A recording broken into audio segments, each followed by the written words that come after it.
So now we're going to segue right into a powerful panel, Woman and Money.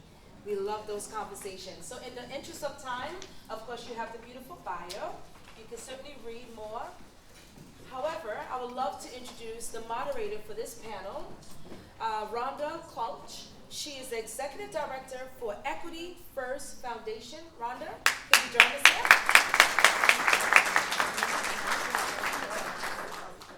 So I am so thankful for the opportunity to be here again. My name is Rhonda Quelch.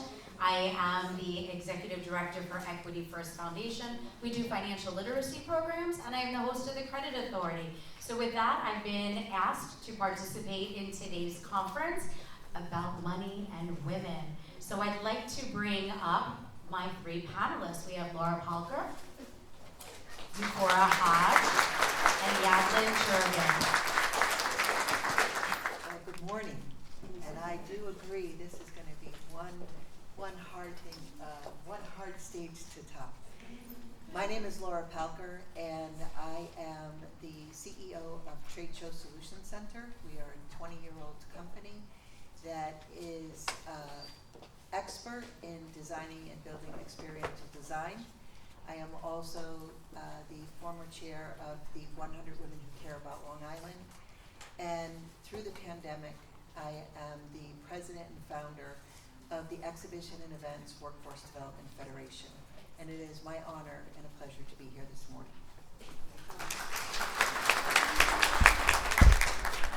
My name is Yadlin Sherman.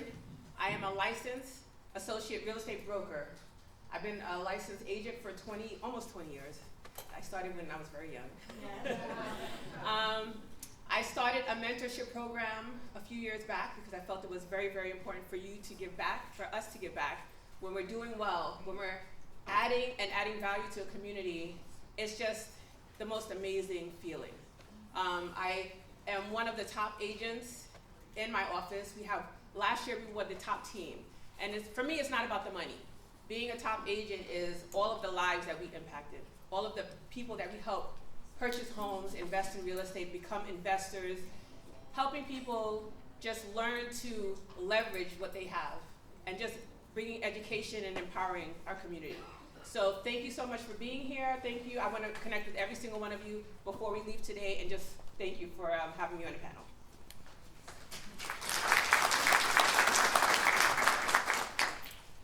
Good morning, everyone. Thank you so much for having me here. I'm honored to be here speaking before you. My name is Yukora Hodge, and I'm with Island Federal. I've only been there for about 3 months. However, I've been in the banking industry for almost 20 years, and my forte is giving back any way I can, helping cultivate from the foundation all the way to the end of meeting goals, and that's something that I feel very passionate about. And currently I'm in the Selden location, and I'm just really thankful to be here. And of course, this is my first panel, so you probably can tell I'm a little nervous. But thank you so much for having me here, and it's a pleasure. Thank you. Thank you so much, ladies. So for the sake of time, what we're going to do, I'm going to ask each of you a few different questions. I will share a mic with Laura. The two of you ladies can share a microphone as well. And again, we're here to inspire and empower and share our stories and our knowledge with everybody that's here today. So ladies, we've been given the opportunity to speak about who we are and how we can empower others. So my first question for you is whether or not you feel that success as a woman is only defined by money. And Laura, I'm going to pass that over to you. So as women, absolutely not. Because we change lives every single day in the actions that we perform. We change lives with our families. We change lives with children. We create futures in the meals that we make, in the way we fold clothes, and in the way that we define ourselves. So definitely not. So to me, success is absolutely not about money. It is nice to have money, right? However, for me, success is to be living in your purpose, doing the things that you love, doing the things that can inspire and just bring impact to the people that you connect with every single day. I mean, we literally come across so many people and you have no idea the kind of impact that you have on someone. You can say hello to someone, or you can say not say hello to someone, and that can impact someone. So for me, success is literally living doing what you're supposed to be doing, waking up and enjoying what you're doing, inspiring the kids, the adults. Like, success is you waking up and saying, I did that. And it's not about the money in your bank account, because guess what? You die, that money is there, but how did you live? What will people remember? So success is about living the best life possible, being the best, sharing, learning, inspiring, whatever you can to just live in a world, because this world is so huge. This is a big place, right? And you just, like I said, you don't know what kind of impact that you're gonna have on anyone. So success to me is just living your best life and living the purpose that God has for you. I had no idea what kind of person, I never considered myself a leader. In all these years, I'm 46 years old. And up until about 7 years ago, if you said leader, I did not see my name or a picture near that word. But it's just how you live, what you do, how you act. And those things, to me, mean success.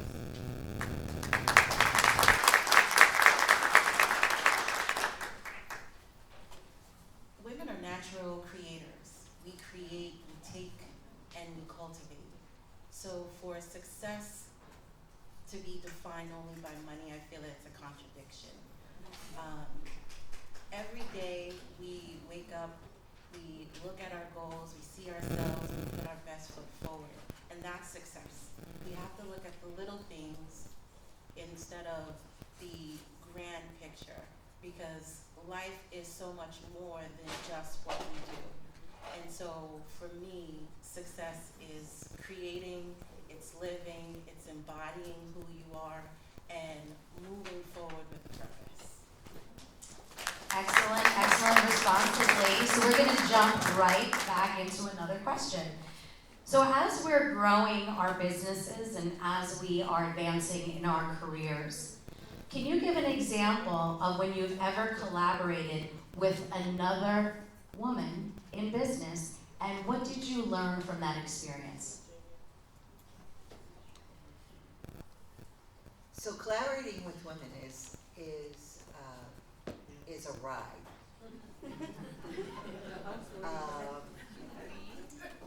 There's the good, the bad, and the ugly. And I think it's because we're complicated, and a lot of us have real type A personalities. But there's nothing more rewarding and dynamic and creative and profound as being able to partner with women to accomplish something, because we get it done.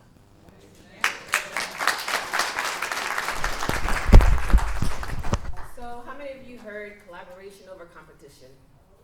Right? Right? So in the real estate industry, I collaborate all day, every day. Because number one, when you're working on a deal, you may not have the inventory, but another agent will. So for me, collaboration is part of what I do every single day. And that's helped me, just having that mindset has helped me build such beautiful relationships. I have relationships with agents that are in different companies, that are doing different things, that are in different regions, just because we have that same mindset. So working with other individuals, I have a beautiful friend, Carmisha. She's not in my industry, but let me tell you, this woman, if she sees an opportunity, she's like, Dad, I saw your name all over this. Isn't that beautiful? Isn't that beautiful? So that's what collaboration for me is. This is like constantly building. There's enough for all of us. There's enough for all of us for us to be able to work, grow. I started a mentorship program about 3 years ago because of collaboration, because I felt like we could just be doing so much more together. And that's just, collaboration is beautiful.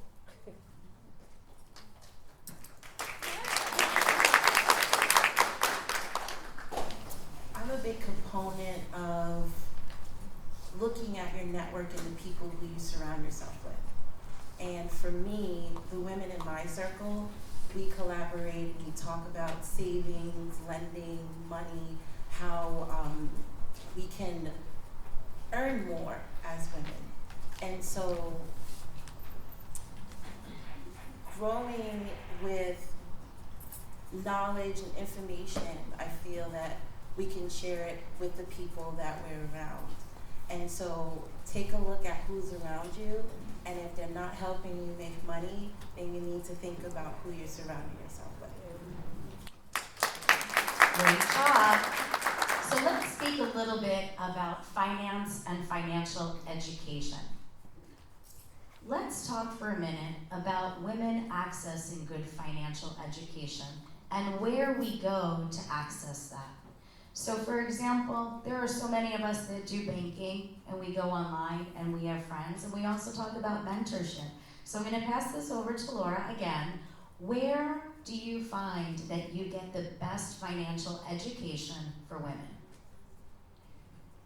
So if I can share just a short story, education is critical.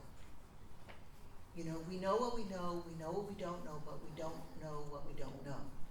And being in that educational environment is critical. And a perfect example of this, I applied to go to the Goldman Sachs 10,000 Small Business Program. I went into the program, and it was 3 months. And what I found out is I had spent 15 years building a business with the mindset of a salesperson. And in those 3 months, I learned to have the mindset of a business person. And in 1 year, doubled my business. And so if we don't have access to that type of education, and for every one of you who's an entrepreneur, the Goldman Sachs program has committed to another 10,000 businesses. It's a free program that is taught by professors from Babson and Wharton College. And if you are in a growth mode, if you are looking to build a business and employ people, apply for the program. And you can put my name on your application. I'd be happy to sponsor you. Do that, Laura. And that's Laura Palker.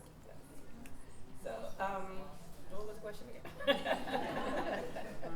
Where do we find education, right? So your network. So I believe that it's very, very important for you to put yourself in spaces and around people that are doing the things that you are looking to do. There's a lot of information out there, and you want to make sure that you have access to the right information. You go online, you find things, and those things are not necessarily good information. So look for people that are doing the things that you are looking to do. Look for people that are doing more than you could have imagined. And just surround yourself in those networks. I do a lot of networking. I'm in a lot of events. I do a lot of trainings. And I'm constantly putting myself around people that are doing the things that I'm like, wow, that person is amazing. I want to know a little bit more about what that person is doing, just so that you can grow. Now, as far as finances, you have to also look at your financial landscape. Okay, as a woman, we need to know what we're doing. We need to know how we're spending our money. And that's also really, really important, because we can spend a lot of money on things that are not important. And if you want to build, you want to grow, you have to look at your home.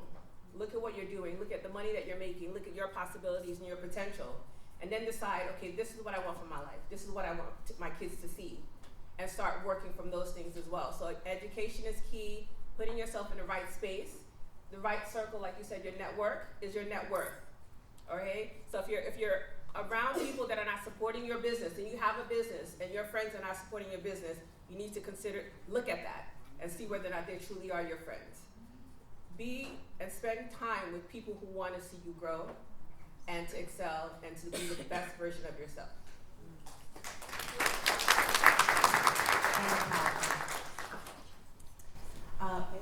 Financial literacy. That's the first thing that comes to my mind. For a long time, I've done financial literacy programs, but in the beginning of my career, didn't see the true value in it. Financial literacy is so important because it develops generations of financial empowerment, financial information, and purchasing power. And so to go out to research it, to find it, because the resources are out there, but we're just not looking for it, and we don't know where to look. And so local libraries, look at the bank that you actually bank with. I know for Island Federal, we actually do a lot of financial literacy at high schools, at elementary schools, because that's where the brain power is to who's going to run our country one of these days, well, years from now, shall I say. So financial literacy and doing the research in terms of reading and not just Googling the first thing you see. Thank you. So oftentimes, as a leader in the financial community, people will look at you and ask questions about potential regrets that you may have had or mistakes that you may have had. So I'm looking for an example of maybe a regret that maybe you had, or an example of a hardship and how, as a woman, you overcame that hardship. So we'll give you an example. It could be not investing early, or making a poor investment choice, or trusting the wrong person. So I think that the regret that I had was not having enough courage. I recently started the nonprofit, the Exhibition and Events Workforce Development Federation. And how many of you are familiar with live events? Trade shows, conferences, meetings, concerts. Every one of our lives is impacted by this industry, but it actually doesn't have an ACE code and isn't an industry recognized by the United States. So I talked to people all across the country, and they said, why has our industry failed us? Why has leadership failed us and not making sure that these things have been taken care of? So I said, not on my watch. And I stepped up and I started calling people and saying, we need to collaborate. We need to be a voice together. We need to be able to move. And I was getting, well, this is my turf. Well, this is my territory. Well, we're taken from the same pot. And I just, as the doctor so aptly put, I didn't accept that. And I just kept talking. And I talked and I talked and I talked. And then I found the person who was at the highest leadership position in the industry. And I called him every month to give him an update. Did he ask me for an update? Absolutely not. But I called him every month for an update. Every month for an update.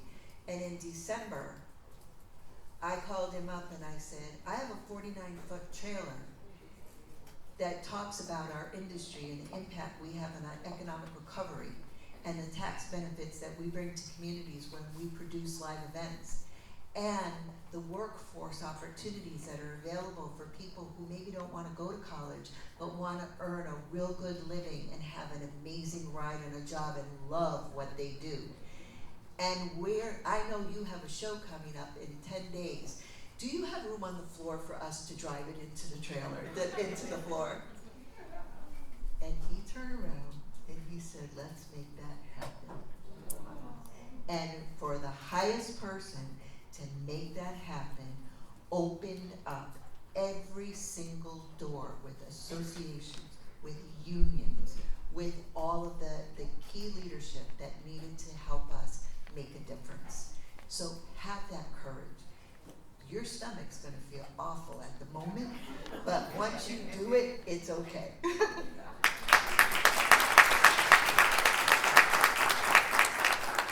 So I'm sitting here trying to pick one mistake. And I'm like, what am I going to talk about? Because I'm 47 years old, 46 years old, I've made a lot of mistakes. And I would say that thank God I try to learn from my mistakes. Choosing the wrong partner, the wrong spouse, that can be something that can devastate you, really. I mean, so I've made a lot of mistakes, but what I can say is that you have to just learn from them. Try not to repeat them, okay?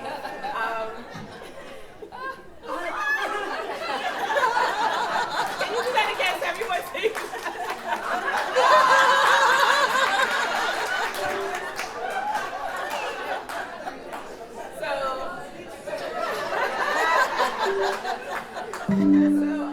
So I can't pick one single mistake, but what I say is you have to learn from them.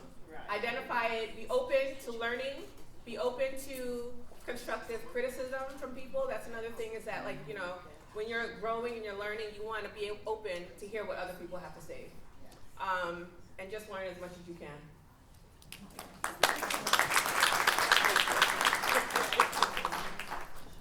How do I follow that?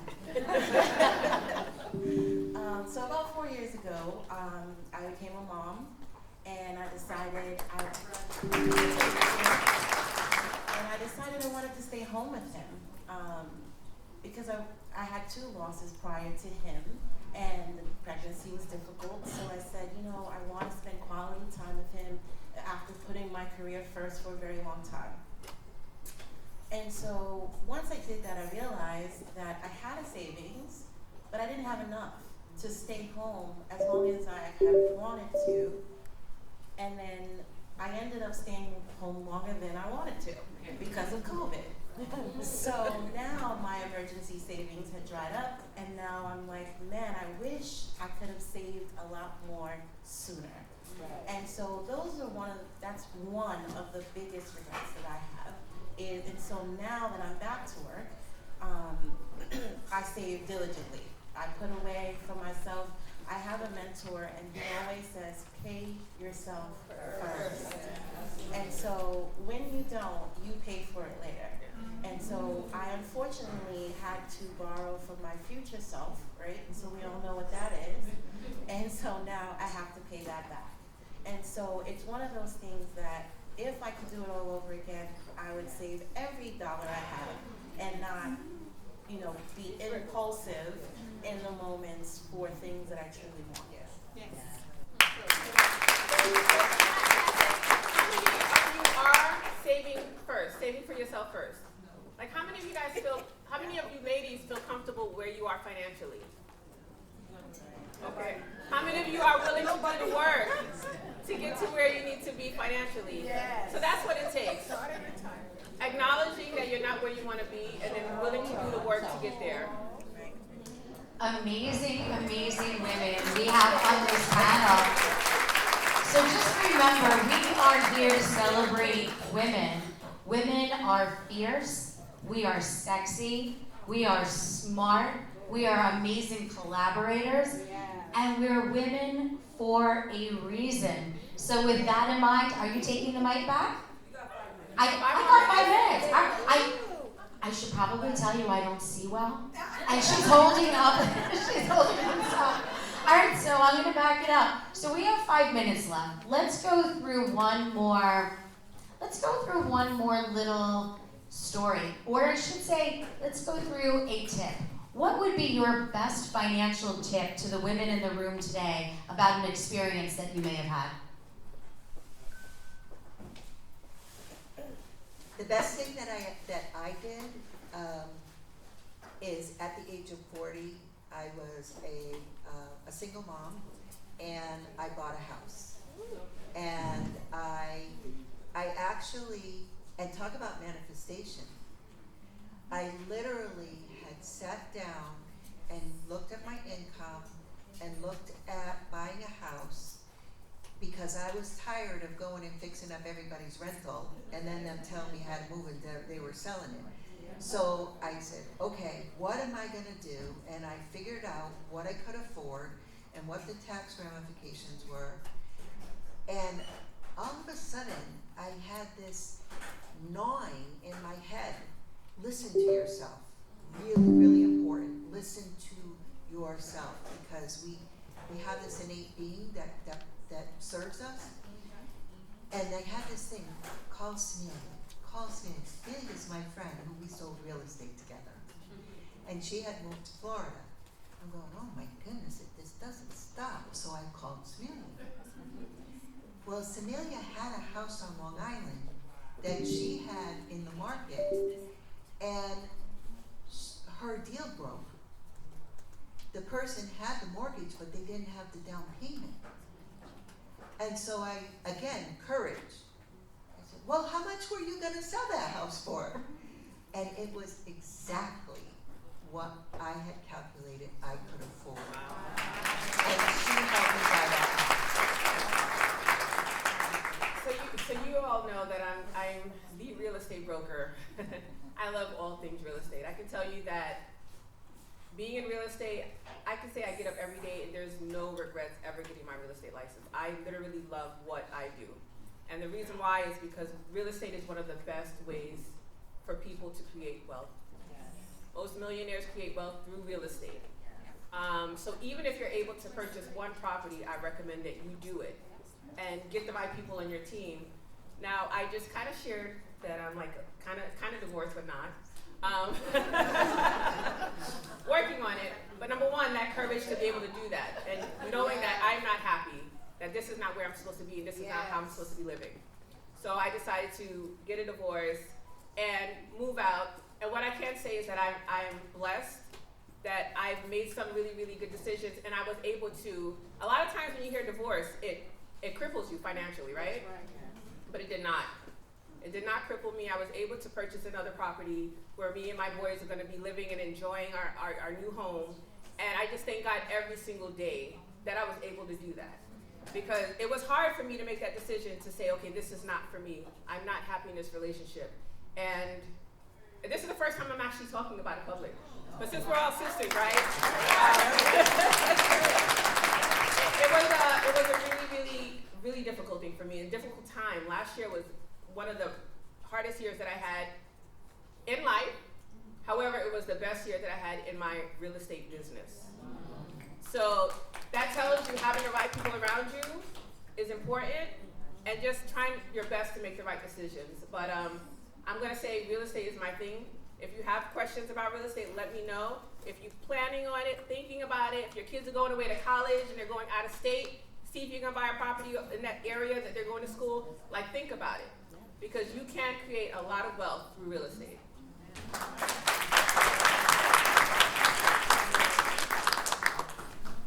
Investing outside of retirement. Yes. I just recently started investing in Apple stock. Who else has an Apple iPhone? I'm sure there's a lot. Android for Apple life. watches, Apple iPads, Apple everything. But why don't we own a piece of the share? We can do that too. And so even with Android, we could do that. But invest. Look into it. There are so many apps where you can invest as little as $1 now. So many investment firms have lowered their thresholds from $50,000 to even $5,000 to $100. Look out for those. And so that's just one takeaway that I have learned and that I would love to share. And if anyone has any questions in regards to what apps they can use, please feel free to reach out to me or speak with me. I'm in the back by Island Federal. Thank you. All right, ladies, so I think that sums up our panel. Again, thank you to all three of you. You've all enlightened everybody in this room. Everybody here is an amazing resource for knowledge, education, and most of all, supporting other women. So thank you for the opportunity, and enjoy the rest of the conference.